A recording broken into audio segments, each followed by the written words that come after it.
Welcome to this edition of Vision, the magazine for the College of Arts and Sciences.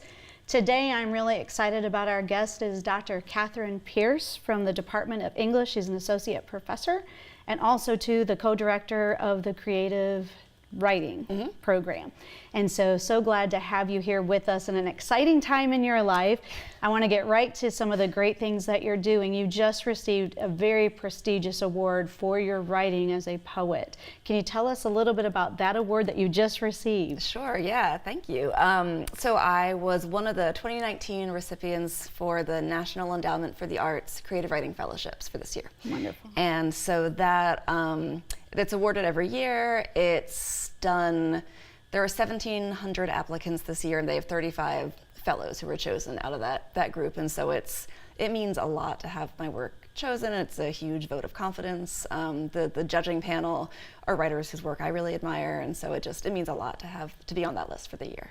And so speaking of that list and your writing, we were talking a little bit about your work before we started this program, about writing poetry, and that is your expertise and that is your passion. How did you decide to become a poet? You know, I think that I always loved poetry. I always loved language and stories and everything. And so even when I was a kid, I was writing poems and I was reading poems, funny poems, you know. And my parents were really encouraging and always really supported me doing that. And as I got older, I did more and more of it. I wrote really bad poems in high school, like you're supposed to do, you know. And then I got to college and I started studying creative writing. And it wasn't until college that I realized that people did this, you know, for real. And so I started studying it, you know, sort of intensively. And then I went to graduate school for poetry. I went to Ohio State for my MFA, University of Missouri for my PhD, and just kept kind of working at it. And I've been here for 12 years now. Well, and you have 3 very popular books to your record: Famous Last Words, The Girls of Peculiar, and The Tornado is the World, which is your most recent book.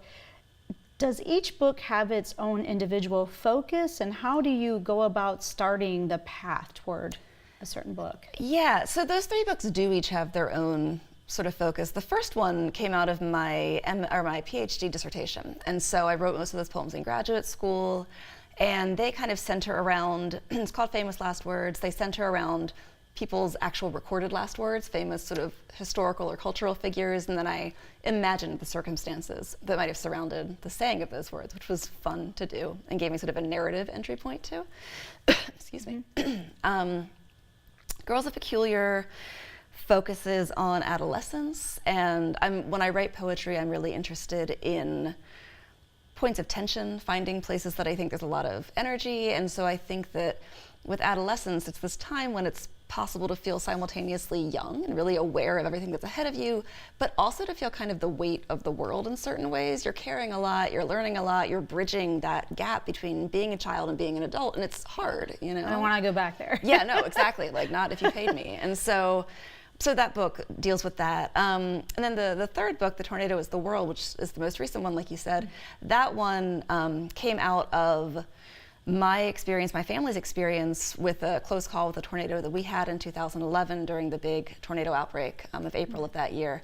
And also out of just having had my first son. So he was a baby at that time, and that combination of being a new mother and having this really close proximity to something as frightening as a tornado just kind of threw everything into very sharp relief. And so a lot of the poems in that book came out of that experience in some way. So what's on the horizon for a next piece? Yeah, so I've just finished up a manuscript. It's called Danger Days. I'm sort of waiting to see what is going to happen with that, but I'm polishing that up right now. And the poems in that book have a lot to do with sort of environmental issues, concerns, climate change, things like that. And so, and also sort of examining what it is to be a person living in this time, you know, this time when the earth is changing, and to be parenting in this time, and we can sort of see these changes happening all around us. And you know, when I start writing a book, you had asked how do I start that? And I don't usually start with a project in mind. I just start writing poems that interest me, and then I start to step back and see them kind of coalesce. See, is there a pattern? Right. Yeah, exactly. So that's how this kind of came about. Is it therapeutic to, you talked about the tornado experience with your family and being a new mother. Is it therapeutic for you as well to write about your situations? It can be, yeah. I mean, I think that, people talk sometimes about writing being a form of therapy, and it can be. It doesn't necessarily mean that writing's going to be any good, right? I mean, you can write things that make you feel better and are really important to write that don't ultimately see the light of day, and maybe they shouldn't always. But yeah, also, even things that are carefully crafted can be really helpful to write. And so for me, writing the tornado book, I think it did help to sort of be able to take this experience that had been really frightening and sort of think through it in this way and try to make something out of it and to kind of consider it from a different perspective. Yeah. We're going to take a quick break, and when we come back, we'll learn more about your writing and some of the other works you have on the horizon. Okay. Be right back. Our world is changing. The way we work, the way we connect, the way we see things around us. At Mississippi State University, we're agents of change, creating our own bright futures, solving real problems, turning challenges into possibilities, and lighting the way to a whole new world of emerging markets. Through MSU's new state-of-the-art Center for Entrepreneurship and Outreach, we're collaborating across campus, sharing perspectives and resources of multiple disciplines to power dreams. But we're so much more than dreamers. We've launched hundreds of student-led businesses, earning millions in revenue, and impacting our state's economy in new and creative ways. We're the next generation of business leaders, and we're ready for a changing world. How do we know we're ready? Because we're the ones changing it.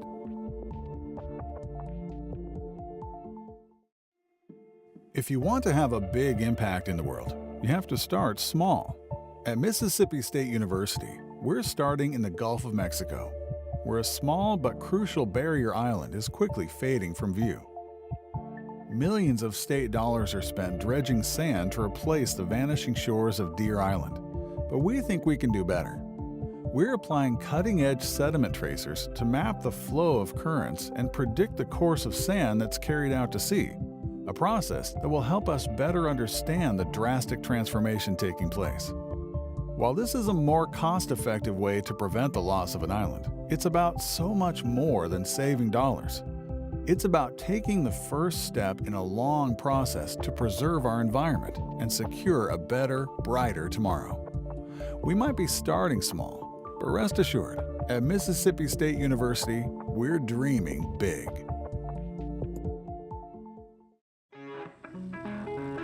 Heard it echo down the well where my heart once hung.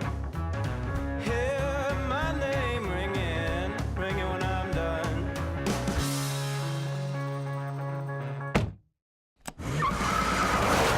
Hear my name ringing, hear it ringing.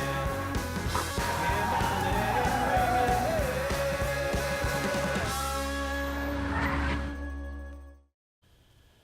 Welcome back as we continue with our discussion with Dr. Catherine Pierce. And one question I had for you is, how do you inform the general public about the purpose of poetry?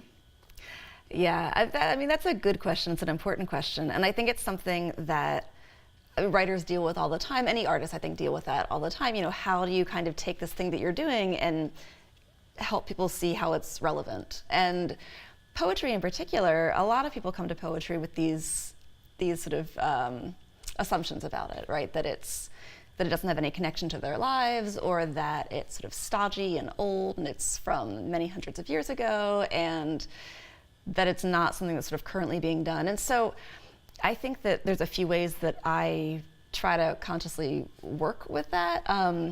In the classroom, I try to bring in a lot of contemporary poems, show my students people right now are writing these things. And we also read older poems to kind of say, and also these older poems are not actually stodgy. They're actually really interesting and complicated and rich, but they might take a little bit more sort of sitting with, as some of the contemporary ones too do also. So that's one thing, to sort of look at the range of voices that are out there. I think for people just to know that poetry is not just one thing, it's many, many, many things. It's many, many, many voices, and it's many approaches and stylistic choices that are being made. And so there's no one way to approach it. And so in my classes, I try to expose students to a whole range of writers. We try to bring writers into the classroom to talk, either in person or via Skype, to actually talk with the students. Yeah, you just had the writer in residence Yeah, here. we did. Joy Harjo was just here. Yeah, and that was great. And she sat in with my intermediate poetry class and talked with them and gave an amazing reading. And so, yeah, I think the more chance people have just to interact out in the world with poetry as a living art, it makes a huge difference to see it sort of come alive off the page. And also the fact that poetry right now is changing in so many ways. There's so many amazing writers out there, and poetry is being shared much more widely now thanks to social media. So with Twitter or Facebook or Instagram or whatever, there are so many platforms for sharing poetry now. And so people who might not otherwise have been exposed to it are suddenly, coming across it in their day-to-day lives and sort of experiencing its resonances in their lives. And so that's a really powerful thing and something that I think is really exciting happening in poetry right now. What would you say is a yardstick for good poetry, excellent poetry? So I think that's different for every person. For me, it's poetry that's rooted in the concrete and something really specific, really imagistic in some way, something that just really sparks my attention and makes me feel excited to be reading it.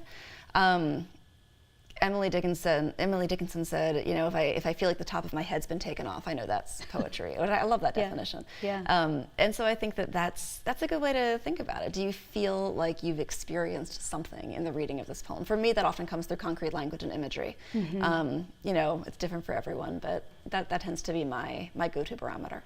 Well, reading one of your poems, I had that same thought. We were talking about being, when you're thrown into motherhood, and just how that just throws your life into a tailspin. And just reading your words, I could feel those feelings I had those first initial days. And that's what poetry should do. Yeah, right. No, exactly. And thank you. I mean, I think if you feel like someone has connected with your work, or if you feel like you're connecting with someone else's work that you're reading, yeah, I think it's such a great thing that the good writing can do. Any art, any good art can do that, I think. And I think that's such a powerful experience and a way to build empathy and to connect with other people and just to expand our own ways of being in the world and seeing things. We only have a few seconds. Any last thoughts about opening the world of poetry to other people? I just think the more we can get poetry out there, and the more people can sort of get themselves out and go see readings and come to events and not to be afraid to pick up a book of poetry and go through it and see what they might discover. These are all good things to be doing. And there's so many different venues to do that. Well, Absolutely. thank you so much, and we look forward to what is on the horizon and more accolades coming your way. So thank you so much. Thank you so much for joining us today on the College of Arts and Sciences magazine Vision. We look forward to seeing you next time. Thank you.